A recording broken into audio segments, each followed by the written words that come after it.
আমরা ছাত্র ছিলাম 10 দিনে পরীক্ষা দিছি। এই হাসিনার বাচ্চা হাসিনা 3 মাস বৈশা পরীক্ষা দেওয়া পোলাপাইন্ডে সব চরিত্র খারাপ করে ফেলাইছে। ঝড় বৃষ্টি মাথায় নিয়ে আমরা বস করছি, পড়াশোনা শুরু করছি, বুঝতে পারছো বাবা? সব বেজন্মা এগুলা, এগুলোর জন্মের ঠিকানা নাই এগুলা। 100% এটা কোনো আন্দোলন না, এটা কোনো আন্দোলন না।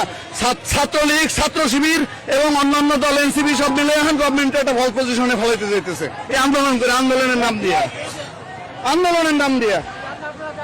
নকল করতে পারতেছে না, ফলে যে নকল দিতে পারতেছে না, এসএনএ লোক মিলন গোয়া মারতেছে, এই জন্য সবগুলো এসে যে ওরা এই আন্দোলনের নামে এখন রাস্তাঘাটে মানুষকে কষ্ট দিচ্ছে। কর্মব্যস্ততার সময় মানুষ যখন বাসায় ফিরবে তখনই তাদের অবরোধ। আসলে একটাই শেষ, এগুলো বেজন্মা সব, এগুলো সব বেজন্মা। বাবা শিক্ষা দেয় না, এগুলো জীবন ভবিষ্যৎ জিরো জিরো জিরো জিরো। ঠিক আছে।